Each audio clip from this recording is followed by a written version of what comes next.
everyone, and welcome back to the Dual Screens Crossplay Podcast, where today we're talking about video game economics, Overwatch 2 feedback, a cool new iPhone controller for your PlayStation, and much, much more. This week I am joined by the Bat Child himself, Steven Fontana. Steve, hello, how are you? Hey, man. So I located the spider as soon as we hit record, and it is on the ceiling. So I have, as long as that's where it stays, we're okay. But we're gonna get some evidence about this. Kill it with fire. Just kill it with fire. Hang on. Speaking of killing spiders with fire, why can't I get it? In my city, a man started a 40-acre mountainside fire because he was trying to kill a spider literally yesterday. They had to bring in the airplanes to drop the red stuff on the side of the mountain. It was awful. It charred up half of the mountain next to my house. So you can't really see it too well, but if you're watching on the stream, spider alert, there it is. It's on my ceiling. Spider alert. It's about the size of a quarter. It's tiny. It's about the size of a quarter. Tiny. It's tiny. But it's and that voice that you hear, it's cute. The Canadian Wonder Boy himself, the man lost at sea, he who hunts crabs, Kory Braden. How's it going? Yeah. Hi, Kory. Back on fresh land. Full of stories and brand new land. Freshly laid. Land.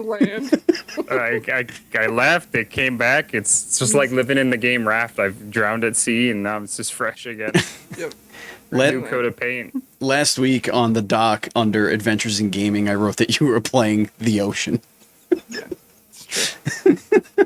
We got a good chuckle at it. It was funny. Yeah, this one. Yeah. We were just LOL. Lol. Speaking of the Adventures in Gaming, let's talk about that. But before we do, Steven, what do we have coming up on the YouTube/website this week? Well, one of the episodes is sitting in limbo right now, but the audio version of the show is live. But we have the developers of Demon Throttle and Gunbrella, that episode with Cullen Dwyer and Joseph Bourgeois. I think that's how you say it. Bourgeois. I think that's how you say his last name. Episode 145 of the Dual Screens podcast. It should be going up on the YouTube very soon. The audio version is up right now, so if you want to go to your podcast service of choice, your audio podcast service of choice, just search the Dual Screens podcast and it will show up. And that's the most recent episode. It was a really, really good episode. Demon Throttle was a game that was at PAX that nobody knew was going to be there, and it's a physical only release. And then when we got back from PAX, or it might have been the last day, I don't know, it was very, very soon after that, they announced Gunbrella was another game that they were working on, the same group. And Gunbrella looks fantastic. So we got to talk about both of those games, how they came about and all that fun stuff. So check that one out on the website. Also, yes, the redesign is still up and it's still being tweaked here and there. So go there and check it out and see Taylar's absolutely horrible cartoon version of himself that looks nothing like him whatsoever. I could draw a better version of myself, and I can't draw. It is now in the corner of the wall and the ceiling. Every 10 minutes, I'm gonna ask for a spider update. Okay. Yeah. If I have an update before then, I will let you know. Okay. Yeah. Perfect. But anyway, if he runs another room, we know where the spider is. if you want to go look at generic white guy cartoon drawing, go ahead and head over to the website. Also, if you guys have any feedback, we'd love to hear what you think of the redesign. Go check it out. Let us know how it feels. If there's any things that are weird as you're navigating or whatever, you can tweet at us dual_screens, or if you're one of our patrons, you can ping us in the Discord. Speaking of which, we love our patrons very much. We do. We subject them to a lot of abuse. Stories about Kory's haircuts coming soon. But if you want to hear stupid shit like that, you can go over to patreon.com/dualscreens. and you can support us for just $1. You get access to our patron exclusive Discord, hang out with us, play games with us, all that jazz. I'm hanging out in there pretty much every night. Steve's in there most nights, just playing games and hanging out. It's a good time. And then at the $3 and above tier, you get the pre-show, so you get to hear all the dumb shit we talk about. Last week, Steve and I spent 15 minutes talking about baseball. Yep, that is true. So, yeah, it was we did do that. And we would have done that today if Kory wasn't here and it was just you and me. Today was a big baseball day. Big baseball. Today is the trade deadline, and there was some shit. But we're here to talk about video game stuff. Also, real quick, speaking of Patreon, shout out to our Patreon producers, Colton the Apprentice Nestler, FNH Paul. This show would not exist without you guys. It's true. So we love and appreciate you very, very much. Now, it is time for the adventures in gaming. Gaming. Steven. Yep. What you been playing? I played some weird ass games, and I have two more weird ass games to play. Well, not weird ass games. I think the next two are the real good ones. But I stumbled across a indie game that's in early access right now. I think it came out like last year. And you know what? Let me just make sure I got my facts straight before I speak out of turn here. Okay. Oh God, it's loud. Stop being so loud. Okay, yeah. Oh no, this came out last week, 2 weeks ago. So this came out July 18th. It is in early access, but it's a dungeon crawler action RPG called Dungeons of Sandaria. It is a 4-player co-op action RPG, very MMO inspired combat. Stuff like that. It actually the gameplay reminds me of Kingdoms of Amalur. It's got kind of that like 3/4 or over the shoulder kind of camera perspective. You can customize characters and stuff. I was checking it out as well. Yeah, the cool thing about this is you could do 4-player online or 4-player split screen. So it's a couch co-op game. It is very, very bare bones, janky, no real VO for lines, for dialogue. It's really just grunts and stuff. It's very like click, slap, you know, kind of, it needs a ton of refinement, but again, this is in early access only for barely 2 weeks now.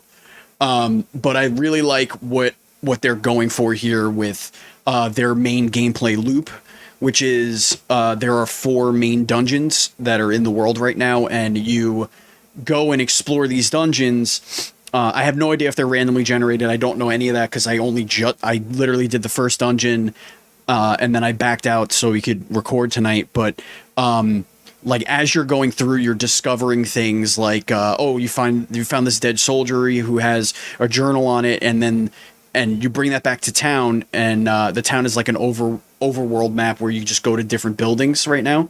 You just click the building and then you teleport to it. And like you can give the note to one of the lieutenants, and the lieutenant's like, oh, here's some things.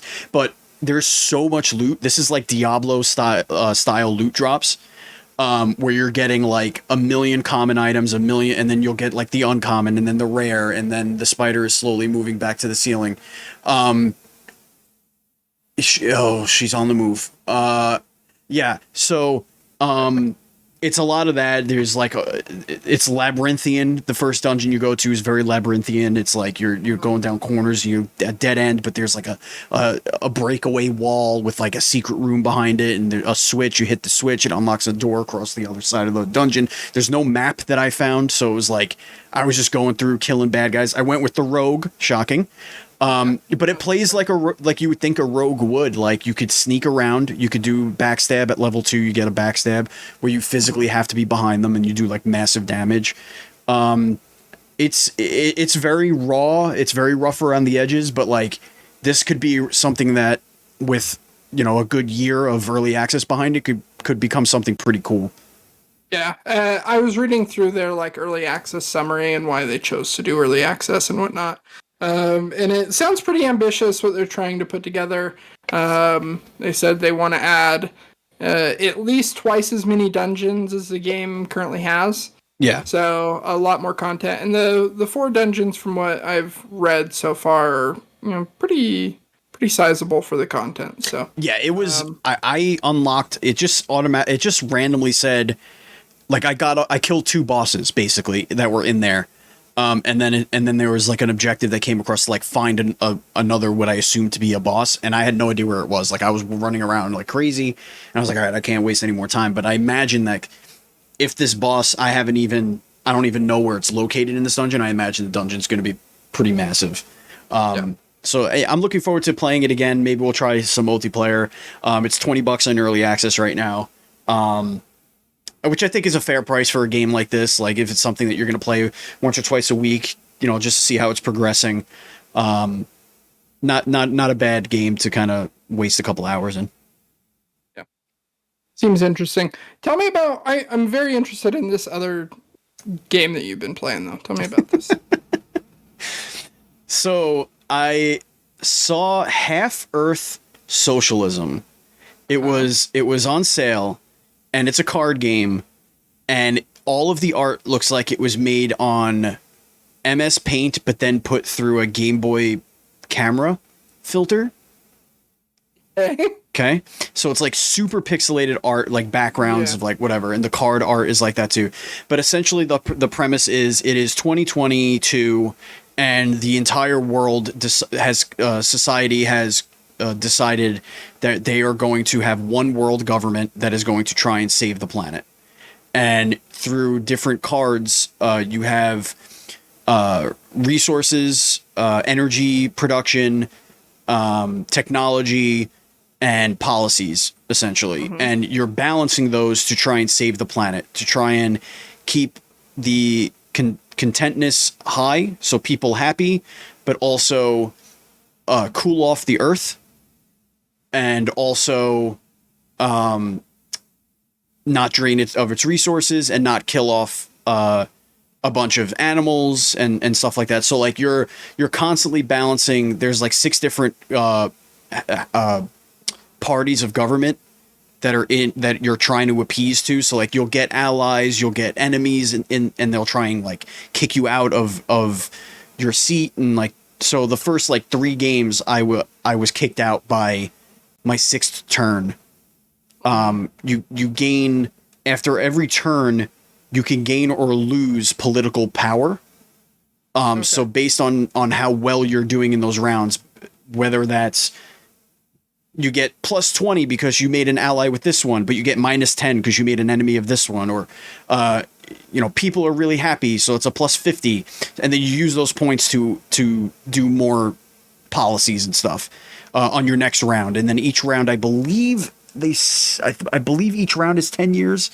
I'm not 100% sure. I don't remember what it is, but it like plays out your cards. Some of the cards will take 15 years to research a technology. Like I do like high capacity batteries for energy storage. And then you could do like a nationwide grid, or you could do like all different kinds of stuff. So yeah. At first, I thought the game was basically teaching you that you can't make everyone happy, because I kept dying and I'm like, why? I kept getting kicked out.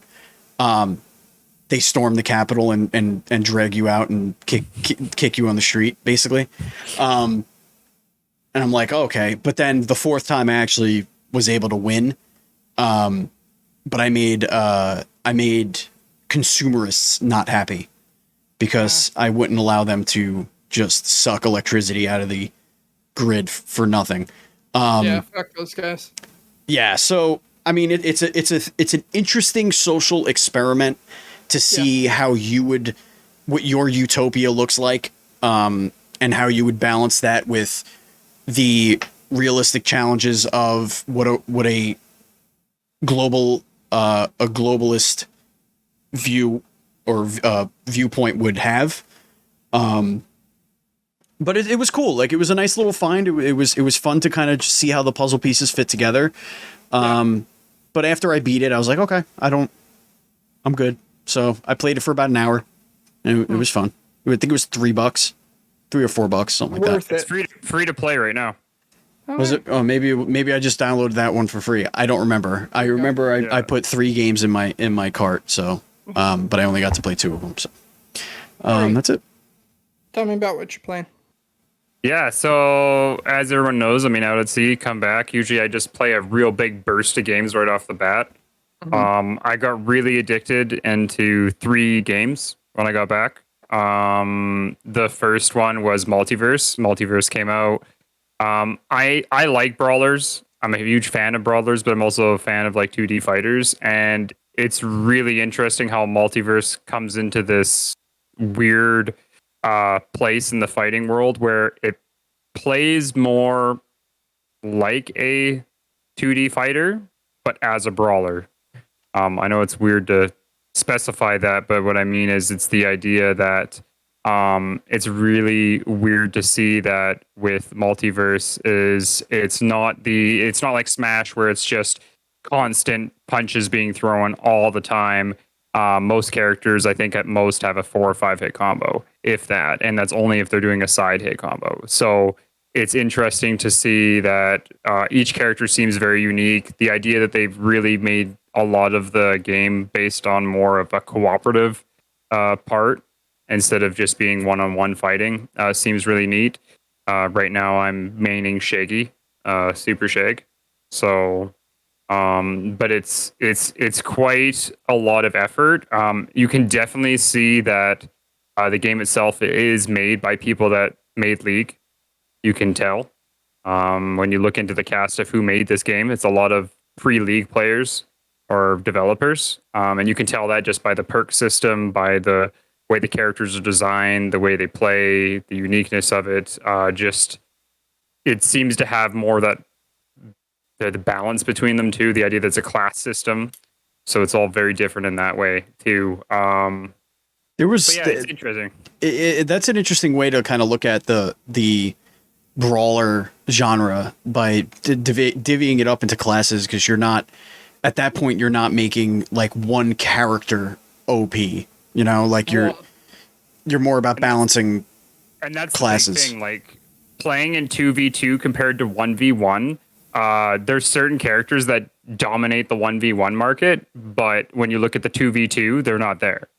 And it's because like Shaggy is a great character to play, but if you don't have a good partner with Shaggy, like you might as well just like you have to have good support characters. And it's crazy to me of that the teamwork, like until you if you like break down the tutorials and you take the advanced tutorials especially, you start learning things like Rendog, the character they made as a support class. He can make a ball of fire. Well, if you take Shaggy's sandwich, throw it through the ball of fire, his sandwich lights on fire and does more damage. Mhm. Or if you're Superman, you can use his chilling air to then blow out the ball of fire. Also, if you're Superman, you can do if you do like every ability seems to have multiple uses, which is really a unique way to fighting games where like, okay, I throw a sandwich as Shaggy. Well, if I hit my friend, he heals. If I hit an enemy, it damages them. Same That's thing cool. with like Superman. He does his chilling blast. Well, if he does his chilling breath on a ally, it actually gives them freezing gauntlets, which then they can use to then cause ice damage to an opponent. So there's a lot of unique ways to play characters for the cooperative aspect of it. So you might actually have it where one person's just meant to be a full support character, and then the other character's just there to more or less deal the damage and like be the aggressive character. And that's why it's a really weird environment where Yeah. you're not seeing the traditional fighting game tropes where like in Smash there's a tier list, and if you're playing tier S characters, it doesn't matter who you're playing against really. If you're a good Meta Knight player, then there you go. You're up there. Whereas it seems in this game like it's really weird that there's these support characters that are seen as higher tier because with another character that's good, they're good, whereas by themselves they're not. So it's a really interesting, and the idea that the amount of DLC characters we're seeing in the next little while and this crazy amount of support right out the gate, it seems really good. My only complaint is that stupid battle pass, and that's it.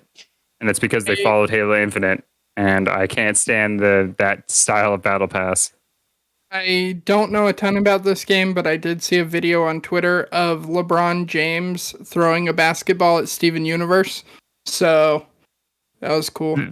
Yeah. and that's an excellent point. Like LeBron James is a character in a 1v1, he's not the greatest, but to watch people sit there and where like someone will knock him out of the arena and then like you watch LeBron James like do a fucking three throw and he hits the character, he just like bounces him and keeps him away from the arena and they can't get back, and it's really interesting on the mechanics. I'm hoping the idea that we're already seeing them notice because they're all competitive. It's a competitive bunch of developers. Unlike Smash, where Smash you always see that bunch where like it took them a very long time to find out what characters were broken and fix them. Whereas they're already coming in where they're like, yeah, we noticed Velma was too fat. Like literally they patched it, closed beta, where Velma was one of the heaviest characters in the game, so they had to make her lose weight because as a support character she shouldn't have been so heavy. Now let's clarify. We mean the physics of her, the weight of her character. They've reduced her hitbox and like and the speed, the speed at which she falls to the earth gravitationally. Yeah, they were saying her heaviness. Yeah, because she weighed as much as the Iron Giant in the game, and they're like, that's not right. So they had to fix a lot of. But the idea that they're fixing certain things, and the idea that they're actually looking at things like that and the way characters play, and they're looking at the fan interactions with characters, is really neat to see that there's a lot of support coming for that. She's also like pretty awesome. So there's that too. Velma's like my second. So she's amazing calling the cops on people. I love the idea of collecting a bunch of evidence and then just calling the cops on your opponents. And then the cop car picks them up and drives them off the edge is the most glorious thing ever. So bizarre. What else have you been playing? I played Stray. Now, I don't know if anybody talked about Stray last time. We did. We talked about Stray for a long time last time. I played it. I beat it, and I can't say enough about this game about how, like, as a game, there could be a lot of, like, okay, so my quick, easy things, because you guys have obviously talked about this, and, you know, I'm not going to go into it too much. People can watch the last episode to go over all this, but my personal thoughts on the game is, the way this game played, I feel like they could have went more into it. There was like a certain point where the puzzles started repeating and stuff like that, which I'm fine with. I know that wasn't the point of the game. But the actual story of this game and the way that it goes throughout the entire way and the way that it ends was absolutely amazing. And I thought that this was done super well. And I was like, as soon as I finished it, I'm like, I hope there's something coming from this developer. I really hope that they get more support to make a secondary game and explore more of this type of world and stuff like that. And even if they have more stuff with Stray in the sense of having like secondary something other, like I just think it was a really well built game and it's a fantastic game. There was a play that was being done in a theater that I worked at, and it was called Indoor. No, it was called Indoor Outdoor, and it was about an indoor female cat, like really pretty, like really whatever cat, that falls in love with an outdoor boy cat. And I've seen this story before. But it was like told through like obviously it was just the actors weren't dressed like cats, they were just dressed like normal people, but like and they interacted, and that's what I want Stray 2 to be. I want it to be a Romeo and Juliet story, but with cats, like and called call it Stray. The Aristocats. The Aristocats, yeah. Call it Stray Indoor Outdoor, and it could be a co-op game like what the hell was that Prison Break game? The Two Brothers? Yeah, well that one, and then there's the other one.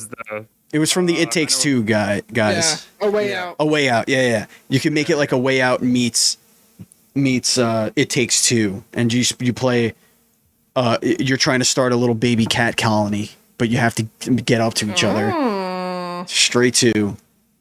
There you Electric go. Boogaloo. Electric Boogaloo. All right. What else we got? Last thing, Kory.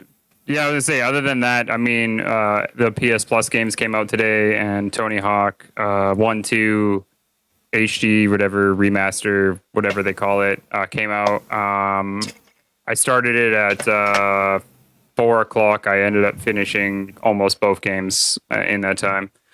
I love these games, and it's great that they re-brought them back.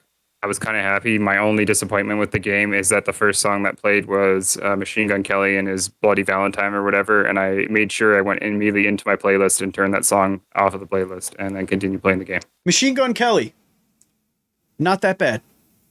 He's not that bad. I just But you don't like him.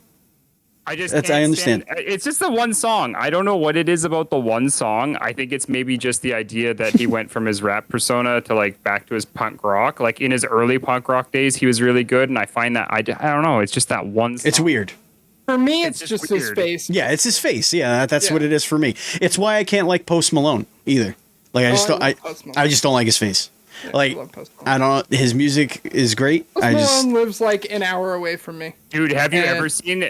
Look up Post Malone's first YouTube video. No, like his I'm not first doing music that. video. No. If you I'm look not at his doing first music, this is before he got tats. It's great. There are two things that are true about my life right now. First is that I am very impatiently sitting in the Cult of the Lamb waiting room. I am very excited about that game. We got to see it at PAX. And so great game. I'm kind of in, that feeling where you're just like waiting for a game and nothing's like really scratching the itch. Yeah. So you kind of just like bounce around. It's almost like Steve waiting for the spider to move closer. So that's where I'm at right now. The second thing that's true is I have just been like so into D&D lately. We have our home campaign that we're playing together, Steve. I've been watching a lot of like Critical Role and Dimension 20. Like just I've been consuming a lot of D&D media to like learn things. This is my first time dungeon mastering and stuff, and so I'm like trying to learn techniques from these DMs on these live play shows, and like I don't know. So obviously, I've been playing a lot of like D&D like games and bouncing around between them. So I've been playing Solasta. I talked about that last week. That game is it's so charming for how like janky it is. I just love it, man. I got to Mike and I were playing Dr. Kirsch last night. We got to the first point where we started to feel like a little bit frustrated with the campaign. It just started dragging. We met this NPC that sucked, and we had to like navigate her around for a little while, and that just wasn't fun. And like there was a lot of time between when it felt like we were making progress, but we finally got to like a really cool battle, and it was enjoyable after that. So Solasta, still great. It's on Game Pass. It is probably the best video game adaptation of Dungeons and Dragons on the market, and especially on Xbox. Like if you want to play on a console, that's the way to go. I've also been playing Baldur's Gate 3. They released the Bard class not too long ago, as well as the Gnome race. And so I went in, made a new character and played through the opening like 5 or so hours again. And game's still good. I can't wait for it to come out. I'm kind of a little apprehensive to keep doing this every time they release a new class, because I've played through that opening like 5 to 10 hours probably like 6 or 7 times now. And I feel like I'm going to burn out on it, and when the game goes full release, it'll be difficult to like get through that. But they've made a lot of really cool changes. They made a lot of cosmetic changes. You can add highlights to your hair now, and that is significantly more fun than I thought it was going to be. So I made this little dwarf barbarian that has like red highlights through his blonde hair, and it's fun. I don't know. That game's going to be really, really good when it goes full release. And then I decided to dabble in Pathfinder Wrath of the Righteous. Because I was like, this is Pathfinder's basically D&D. And I learned very quickly, Pathfinder is a lot. Like a lot. The system is... Excuse me. It's based off of first edition Pathfinder 2, so the system is just a little bit more difficult to like wrap your head around. There are a lot more classes in there than in traditional D&D, and especially with spell casting and stuff, it gets really complicated really quickly. And so I'm like trying to learn that a little bit, but it's been tough. So Pathfinder's tough. Yeah. My experience with it's funny because you talk about Pathfinder and like back in a little bit of history for Kory, like my D&D routes, I actually never played 3.5. Uh-huh. I went straight into Pathfinder. And Pathfinder, yeah, it's based off of that 2.5/1 aspect on it, and it's a very different type of D&D. But for those who want to know, if you ever want to have the most creative version of D&D, you play Pathfinder, and you go to pathfinderd20.com. I think it's still the website, but yeah, it's crazy amount of classes, crazy amount of customization. It's one of the more kind of customizable versions of D&D out there, but at the exact same time with the Pathfinder games, you can end up really nerfing yourself really hard if you don't pay attention, unlike Deep 3.5 or 5e, which is what most of the newer games are based off of. So it's the same reason why Neverwinter Nights 1 was really good and customizable, and then Neverwinter Nights came out 2, and that was a little bit easier for people to play, and it's the same reason it went from Pathfinder to 3.5. So yeah, Pathfinder First Edition is just it's a lot, and yeah, exactly like you were saying, you have to like be really vigilant in building out even the like simplest class. Like even if you're just playing as like a fighter, if you make a wrong decision as you're going, it can like really gimp you. So yeah, really make a difference. Yeah. All right. We're going to get into the release roundup. We'll breeze through this really quickly. Yeehaw! Cow! Games that have come out this last week, starting on July 26th, we had Story of Seasons, Pioneers of Olive Town on PlayStation 4, Octopath Traveler, Champions of the Continent on iOS and Android. Friends of the Show, Bear and Breakfast came out on PC on July 28th. I can't wait to play that. Adorable. Highly recommend. Hohokam came out on PC July 28th. Lost Epic came out on PS5, PS4, and PC July 28th. What Remains of Edith Finch got its next-gen upgrade on July 28th. Digimon Survive came out PS4, Xbox One, Switch, and PC July 29th. Xenoblade Chronicles 3 came out on the Switch July 29th. And today, August the 2nd, we got Before We Leave on Switch, which I have played quite a bit of on PC. The game's really cool. Highly recommend. And that has been your release roundup. Yeehaw! Yeah. Thank you for riding with me. Kory. Yep. I am cutting the amount of time that you took to talk about this on the pre-show from 12 minutes down to like a minute and a half. Give me the rundown.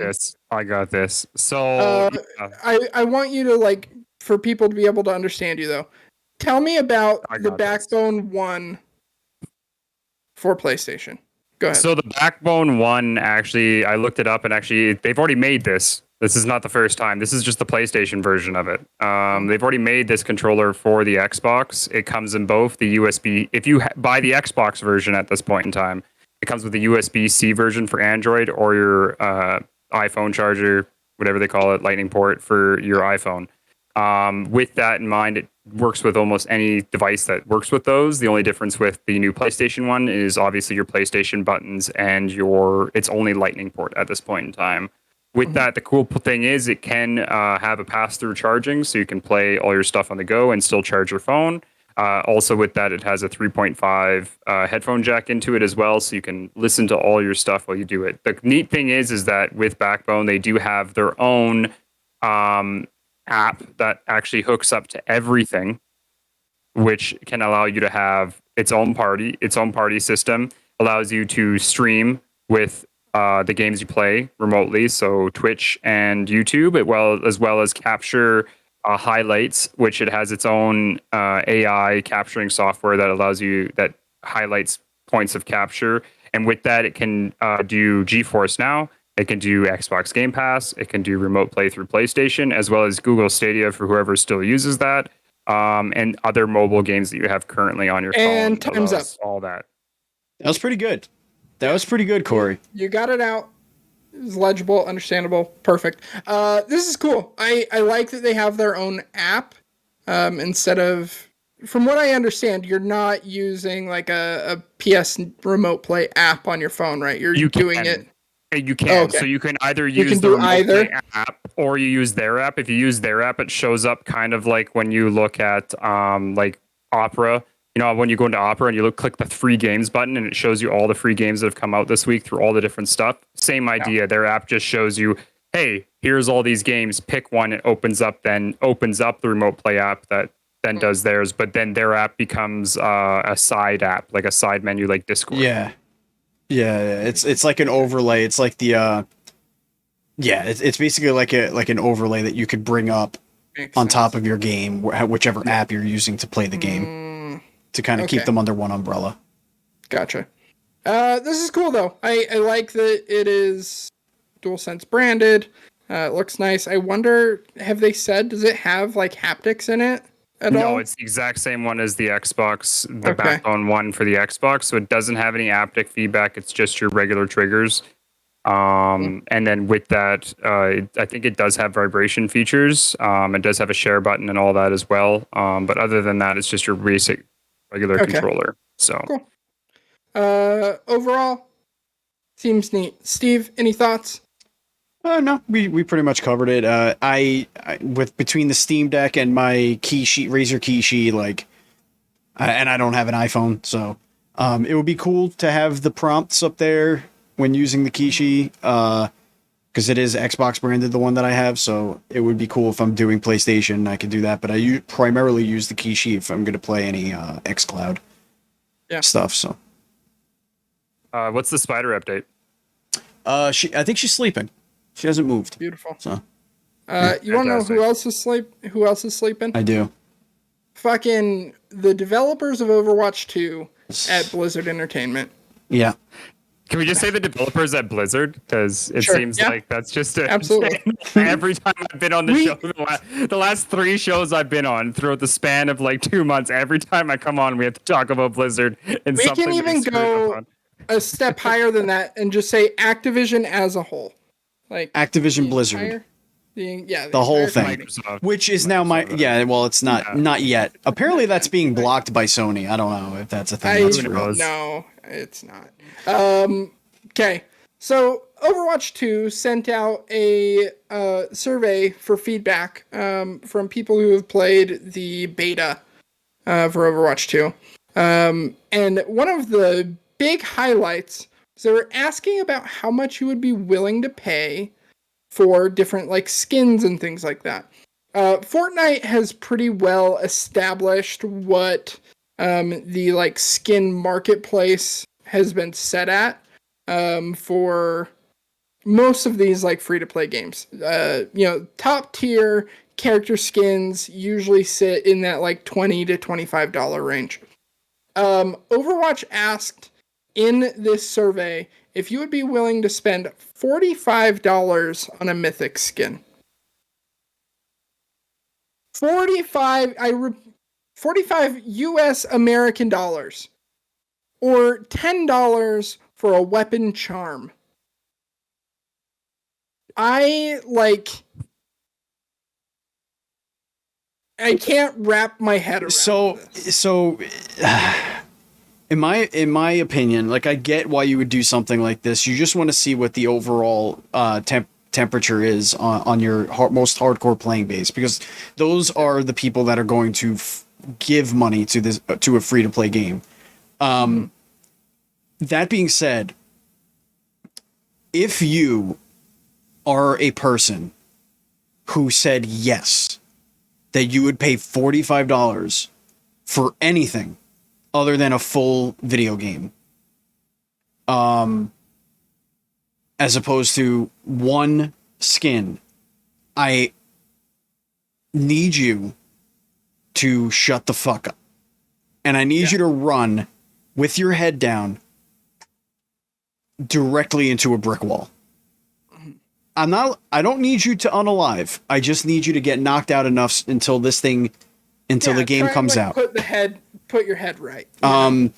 So we got a link for Missed Enough in the chat here that apparently debunks the fact that they were specifically asking for $45. There's a screenshot in this article that says, how likely would you be to purchase a mythic skin at a price of $44.99 from the survey? Right. But so this article says, much derided Overwatch 2 price survey used random pricing, says Blizzard. Oh. The prices, I don't know how much I believe this. Yeah, neither do I. But take it for, if this is an official statement, then whatever. The prices that appeared in a recent consumer survey sent out to Overwatch players were randomized and, quote, not indicative of final pricing. The second one, I believe, because that's PC jargon, says Blizzard Entertainment.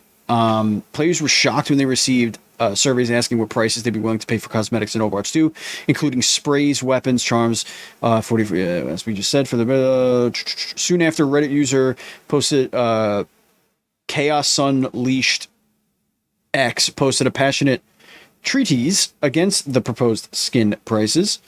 But yeah, so their official statement, I guess, I mean, they're just recapping what we already went over after that, but their official statement is that it was randomized, so different players got asked different questions with different price points, which I guess is a possibility from if I was a outside consultant, I might want to do something like that, especially if I don't know anything about video games, and I think, oh yeah, $45, that's a good for video game costume. But you got to know your audience here, Activision. What are you doing? You know this is going to go out to public. You know people are going to be like, what are you doing? Yeah. I don't know. It's that big thing, right? Where the worst part is that in the market of skins, and even when we talk about Fortnite and stuff like that, I see that like Fortnite's, even when they first came out, they were charging a lot for skins, or it was all in loot crates, and it was all about just opening up llamas like left, right, and center. And as someone who played Fortnite from the beginning, they have never had loot boxes. Yeah, it was always you buy the skin from the marketplace. You could pick the skin. Sorry, I'm thinking of no. Save the World had it where you got the llamas and you had to buy them. That was for like before they came out with the battle royale. That wasn't for like cosmetics though. That was for cosmetics for the Save the World mode. No, before the battle royale. Okay, no, it wasn't. I played the Save the World mode. Like their cosmetics were always like store. They had the like loot crate things, but it was for like in-game like gear and stuff. Anyway. Either way, they kind of, I found that what they did is, even when they did that, they started attaching a lot more of their skins to the battle pass and the season rewards and stuff like that. I found. Which a lot of companies have started doing that, where it's more of, hey, buy the battle pass, play X amount of time, and you'll earn the skin. I personally find that those methods are better, in my own personal opinion. I would rather sit there and spend $20 on a battle pass, put a lot more hours into the game if I'm going to play it, and earn my skin that I have to, over here's your skin.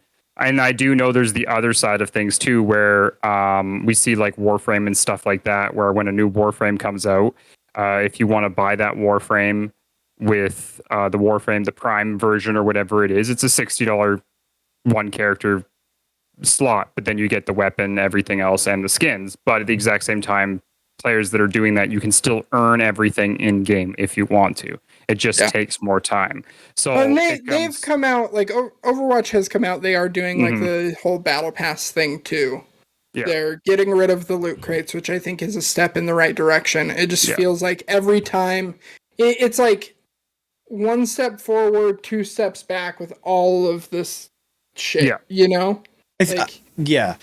And I think one of the things that really upsets people like us is that when this all first started happening, it was that loop, and it wasn't Fortnite, but it was, wait, I forget what game it was, but Overwatch.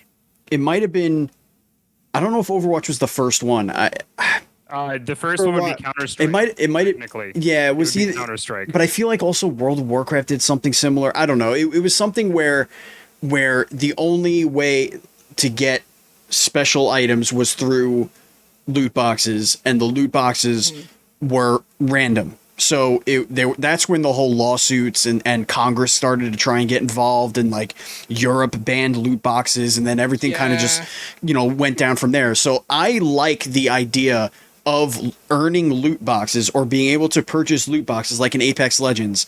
But I also like the idea of, oh, remember that skin you were chasing? You could just buy it for $10. Like, here it is. If you want it, buy it for $10. It's fine. Or you could unlock a bunch of loot boxes, open those.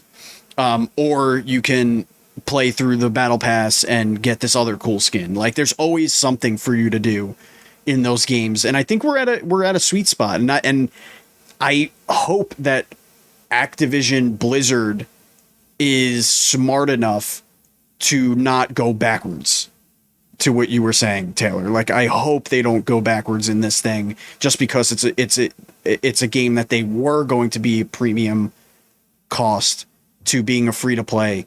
I hope they don't look at that as a license to monetize the shit out of every aspect of the game.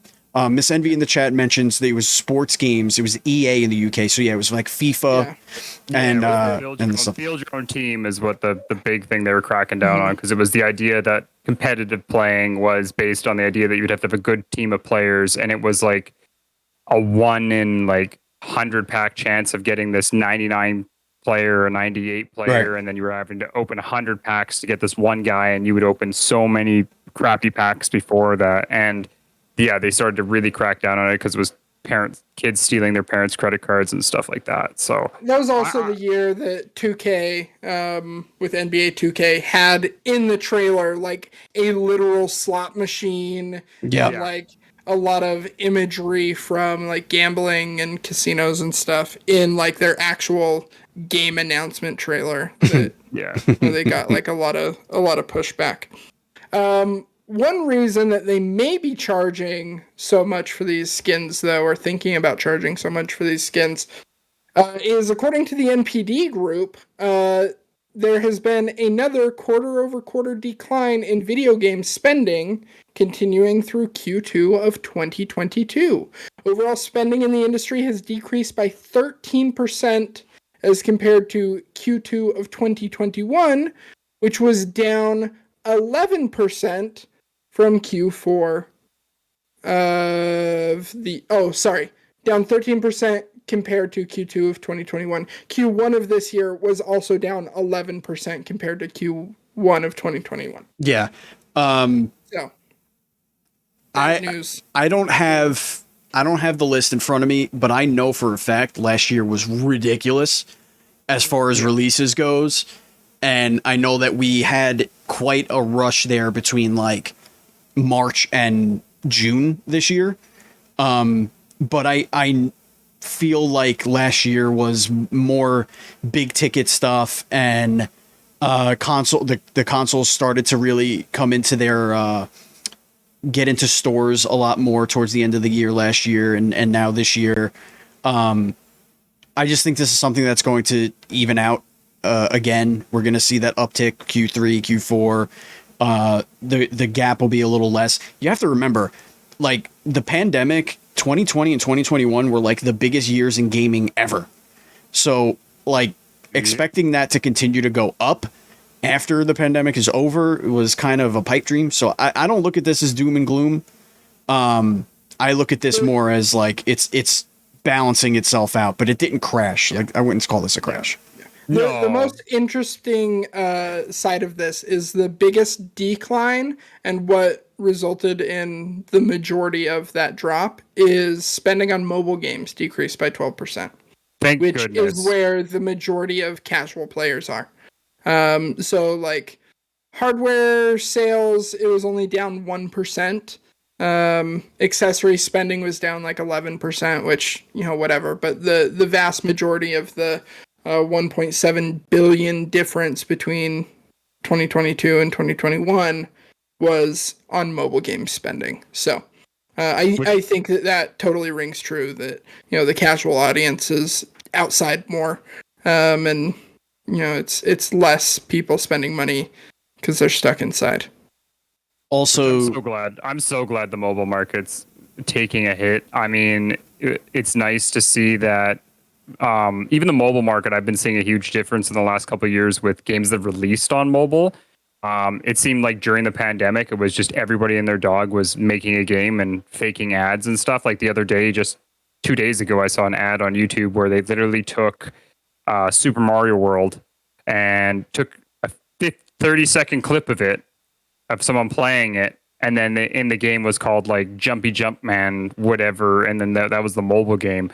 And it seemed like during the pandemic, we had a lot of games come out where it was a lot of those like, here's a random version of this and a random version of that. Whereas this year in mobile, it seems like because there's not as many people spending as well, a lot more of the bigger mobile games have started to give away more free stuff. Also, games like Raid and stuff like that, we've seen more of, and Strike Force, like Marvel Strike Force, and the other big ones is it's more bigger mobile games that are coming back out again, where it's more bigger, better actual like proper development behind them. Mobile games are getting support over the mobile games that we had before, where it was just everyone throwing everything at the sun, and people were just so bored they're just playing everything. So glad to see the markets kind of readjusting on the mobile side as well. So, yeah, I think that a lot of that has to do with during the 2 years of the pandemic where people were at home and not out and not working and everything like that. Like mobile gaming is kind of a gateway, and I think that a lot of people were converted to PC, to Switch, to other consoles. I know. And don't forget that we had the advent of Game Pass during this as well. So people are able to spend less money and still get a ton of product. So I think that also might shift things a little bit in a, shift the numbers a little bit where things might not otherwise be kind of flowing in that direction. Like now PlayStation's doing it. So I would expect like the overall dollars to come down a little bit more as more people adopt the subscription model and go forward from there. Do you really think that'll be the case though? Like, I mean, I don't think that Microsoft and Sony would embrace the subscription model if there were less overall dollars to be. Well, here's the thing. Like the thing of Xbox's strategy is to be everywhere. It's to get everyone to subscribe that normally wouldn't be buying more than one game a year. So you're trying to convert the Madden guy into a subscriber and then hope he's also going to spend a couple bucks on games that aren't part of the subscription, but will also invest in the ecosystem. Whereas PlayStation's approach, I think, is slightly different, where they're more about getting their hardware in your house, and their subscription model adds value to the hardware with its legacy catalog and the way they're trying to entice indie developers, third-party developers, and put their like I said, their legacy, but even their most recent legacy catalog in PS4, getting that and making that an attractive thing would get people to invest into the physical console a little bit quicker than it would if we say Xbox, because you could do the xCloud. Your TV could be an Xbox, like that was their goal. Their goal was to get you to play it everywhere and just have the subscription follow you everywhere you go. And who knows, maybe PlayStation goes down that route, but there's a lot of money for PlayStation in hardware. There always has been. And there was an article today, it's not part of our doc, but that they projected that they'll have 80 million PS5 sold by 2023, by March, I think 2023, by end of Q1, which is a huge amount, but like but that, that's great. But yeah, I don't think it's going to end up being, like I said, I think this is going to be the market kind of correcting itself, and then you're going to find the new normal. The new normal is probably going to be $12 billion a year, or a quarter, or whatever it was. Like that's probably going to be the normal. It's just going to dip a little bit. It's going to come back up. It's going to go above that. As Pokemon comes out, forget it. That's going to be, people are going to be buying 2 copies of the game. Yeah, you'll always see like a huge lift in Q4 as people are buying stuff for, holiday. And that'll even off the whole year. And like, we had games come out this year that were unproven, that kind of just came out of nowhere. Well, I don't want to say came out of nowhere, but like Elden Ring was a massive unpredicted success. Miyazaki is on record as saying that like Elden Ring blew even their like biggest projections out of the water. Like it caught on in a way that I don't think anyone could have ever guessed.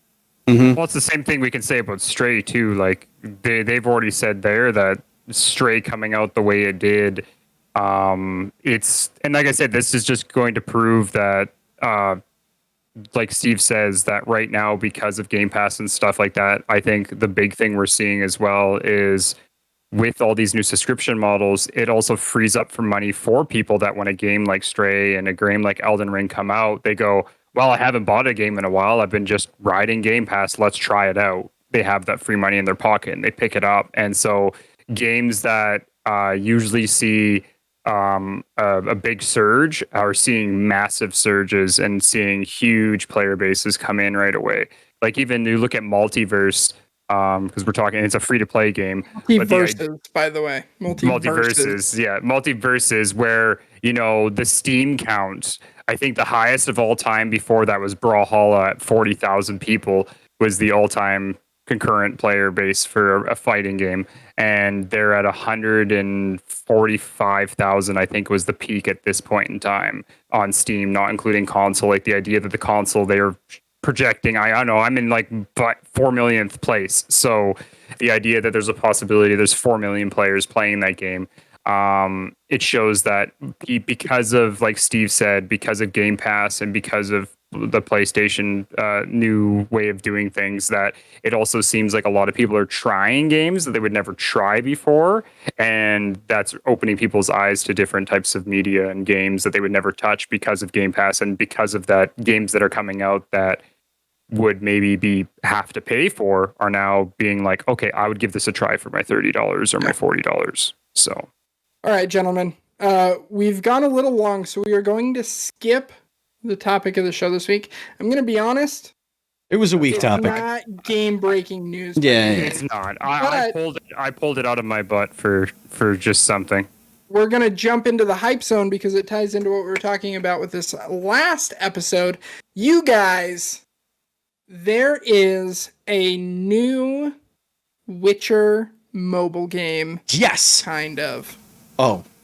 Okay. I was scrolling through Reddit today, and I saw this image of a white-haired man wearing an ambiguous animal predator necklace on his around his neck, drawing a long sword in leather armor. And I said, that looks like my favorite white-haired sword-wielding predator necklace-wearing boy, Geralt of Rivia. No.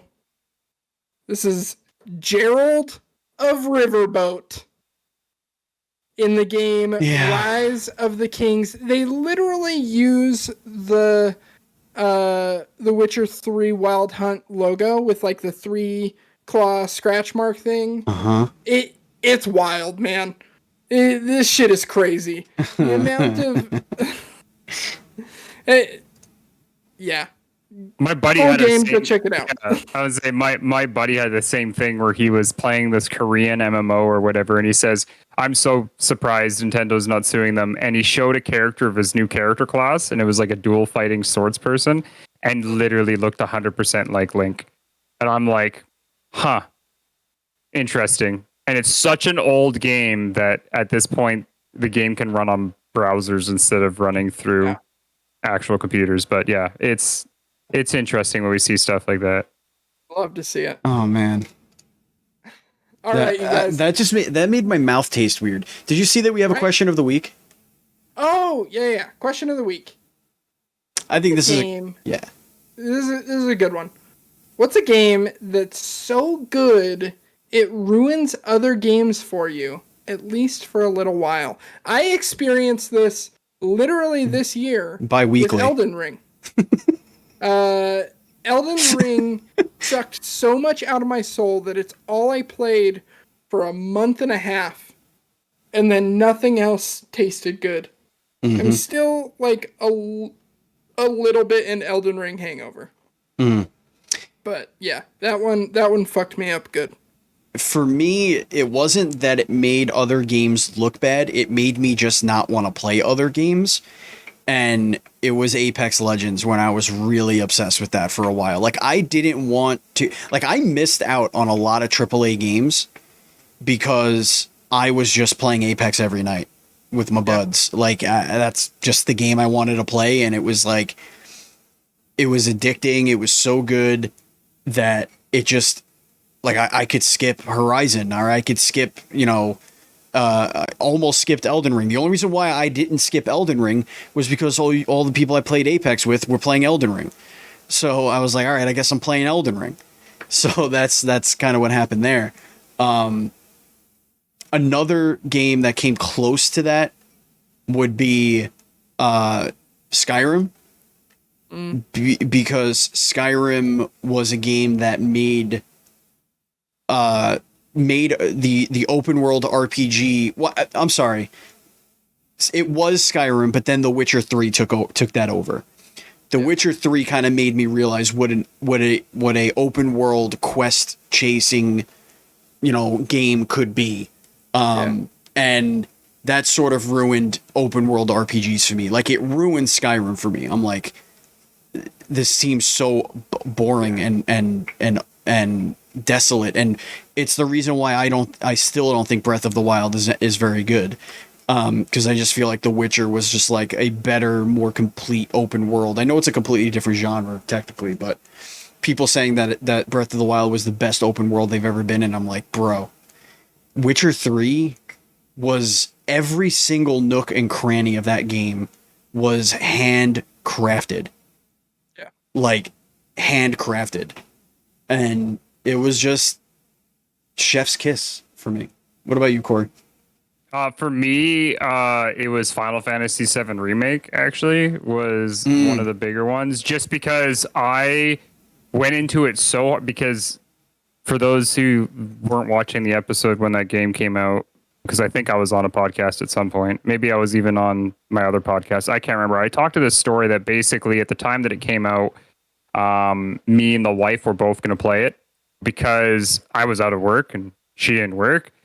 We decided that at the time, we were going to do it where I would play it at night, and I would do from 9 o'clock at night till 9 in the morning. That was my play time. She would play from 9 in the morning till 9 o'clock at night. So we literally, for like a full week and a half, just traded back and forth where she didn't want to watch me play it. So we just trade back and forth. And after I beat the game, I went straight into hard mode, did that, like played so many hours of it. But the thing that broke it for me was playing an RPG like that, where it still has those little bit of turn-based elements and things like that. It's really hard for me to go into older RPGs or even newer RPGs that have a lot of turn-based mechanics in it, where I find that I'm like, I can't do it. I don't want to wait my turn. I just want to have that. There's not enough action things going on to keep me involved in it to play these. Like, I have so many. I have all the Tales games still to play, that I have to go back to, and I have all the old classic Final Fantasies that I still haven't beat that I want to go back to. But it's every time I pick them up, I have to really dive into it where I play nothing else but that game just to kind of get me going into it again, so that I can, get back into playing those games again. It takes me a while, and it's really changed my view. Same thing with The Witcher 3. Like, it really changes your view on what an action RPG can be at tip-top quality. and it's really hard to go play another, even like Kingdoms of Alamor, like that great game, but after playing really top tier action RPGs and trying to go play that, like it's hard, it's tough. So, and I love all of those games. So, Good question. From our mystery writer. It was Andy. Andy wrote the question. Yeah. That's going to do it for Crossplay Podcast this week. Thank you all so much for joining us on another episode. If you would like to support us more, you can go follow us over on Twitter at duel_screens. You can follow me at It's Purger. Steve is at Batchild27. Kory is the Grounded Gamer, double D, no E. You can also support us over on Patreon, patreon.com/duelscreens. That's DUEL, Dual Screens. And for just $3, you can get the pre-show where we talk about a bunch of stupid shit. And spider updates. Yeah, spider updates, all that good stuff. She's asleep, boys. She's asleep. Perfect. Resting for the night. Don't use fire. No. Until next time, keep wild in those hunts. I was looking at the picture of Kings. Big Arrow. King of Thrones.